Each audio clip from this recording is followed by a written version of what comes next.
s'apprête à remorquer l'un de ses ultimes trains commerciaux avant d'être définitivement radié des effectifs. Cette prestigieuse locomotive fut celle du fameux record du monde de vitesse sur rail à 331 km/h le 28 mars 1955.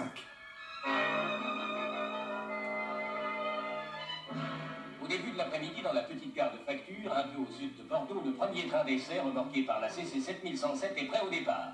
Voici l'équipe de conduite. L'heure du départ approche.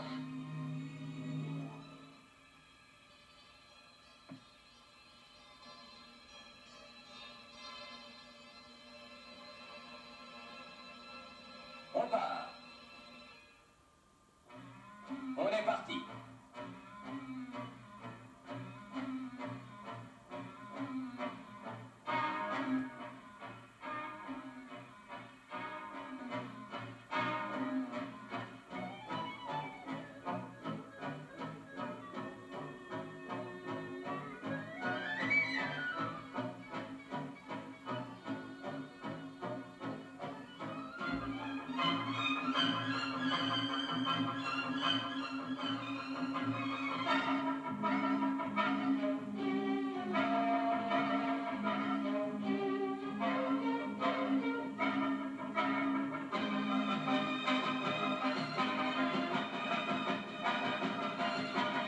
La courbe de la gare de la Motte à la vitesse limite possible de 120 km/h.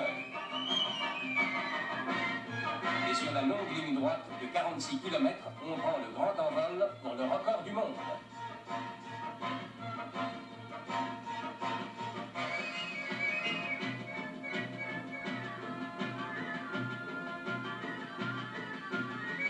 Déjà 150 km/h, tout va bien. Un observateur surveille dans un périscope le comportement du pantographe. Déjà, des étincelles apparaissent au contact de la caténaire.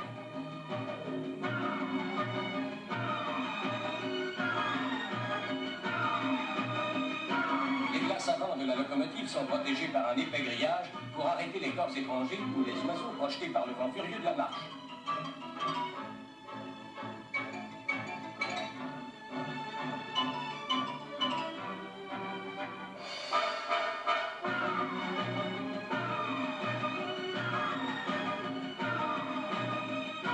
On atteint 240 km/h. Le record de 1954 est battu. Les arceaux de la caténaire, espacés de 90 mètres, vont bientôt défiler à la cadence d'un par seconde. 270 km/h.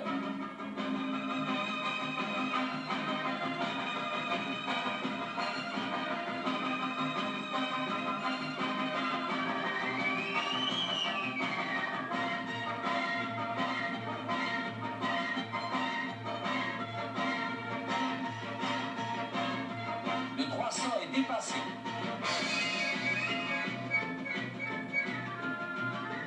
320, 325. Les cadrans annoncent des chiffres impressionnants. 4500 ampères, 12 000 chevaux de puissance. Le record de 1954 est pulvérisé. 44 ans plus tard, à la flotte du dépôt d'Ambérieux, ce matin d'octobre 1999, nous assistons à la prise de service du conducteur, commandé pour assurer le train 41321 à destination de Modane. Retrait des marches correspondant à la journée que le conducteur doit assurer et retrait des bulletins de service.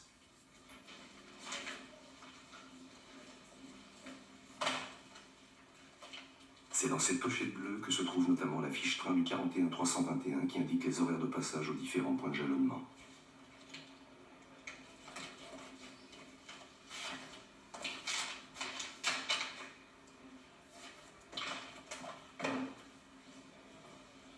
Retrait des fiches lignes hebdomadaires qui reprennent les limitations temporaires de vitesse ainsi que les modifications de signalisation sur les itinéraires à emprunter. Bonjour, 41 321. Tu peux me donner le numéro de la langue, s'il te plaît? Oui, une 7107. 7107. Et ça part du poste 3. Et ça part de poste 3. Ok, merci. Bonne journée. Bonne journée. Le conducteur repère les chantiers de travaux qui le concernent et il prend connaissance de l'implantation sur le terrain de la signalisation des zones de ralentissement correspondantes.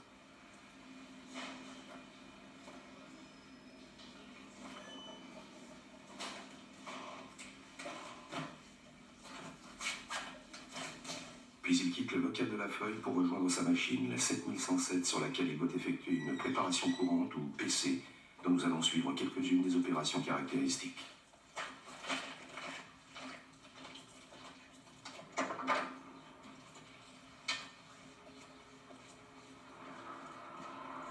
À l'intérieur de l'engin, la PC commence dans le couloir gauche. Fermeture de l'interrupteur de batterie ZBA, interrupteur d'éclairage Z2CL sur marche. Le conducteur vérifie qu'aucun disrupteur ou voyant de signalisation de relais n'est déclenché.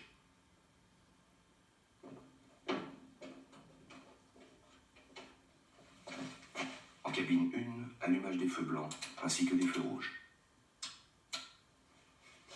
Le conducteur consulte le carnet de bord de la machine. Il prend connaissance des réparations non effectuées mentionnées au bulletin de signalement.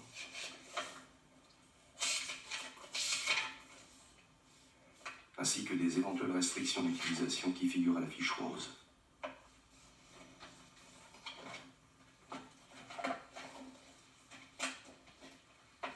On s'assure que le frein à main est serré.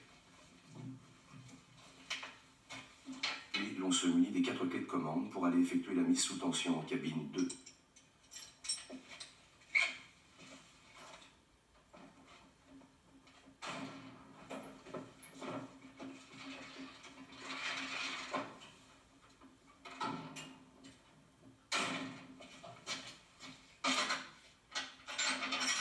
Déverrouillage de la boîte à levier. Le conducteur, en plaçant la clé du sélecteur panto sur arrière, lève le pantographe correspondant. On observe l'indication du voltmètre ligne 1850 volts à la caténaire.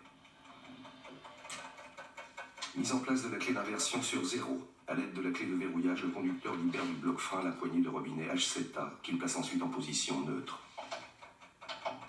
Pour fermer le disjoncteur, on va placer l'interrupteur ZDJ sur marche. On contrôle l'extinction de LSDJ, LSPAT et LSAP. Interrupteur compresseur automatique sur marche.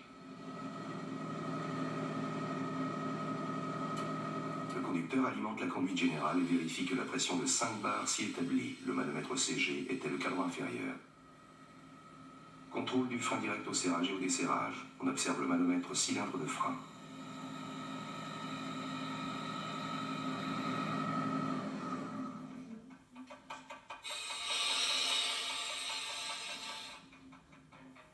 Clé de l'inverseur sur avant et l'on bascule l'interrupteur SFACMA sur marche pour l'essai de la veille automatique. 2 secondes 5 après, le son ERA retentit. Encore 2 secondes 5 et l'on observe la disjonction et la vidange de la CG. Refermeture du disjoncteur, LSDJ s'éteint. Le conducteur réalimente la conduite générale à 5 bars et immobilise la machine au frein direct. Déviation du manomètre, cylindre de frein. Il maintient maintenant l'appui de façon permanente sur le cerclot du manipulateur de traction pour vérifier que le son CA retentit après 55 secondes environ. Relâchement de l'appui, le son s'arrête. On replace l'interrupteur SVA en position normale. En vue de l'essai de traction, sélecteur panto sur avant-arrière pour lever le second pantographe. On serre le frein automatique. On place l'interrupteur ventilateur sur marche. Les ventilos se mettent en route. Et l'on passe un cran de traction en vérifiant la déviation des ampèremètres.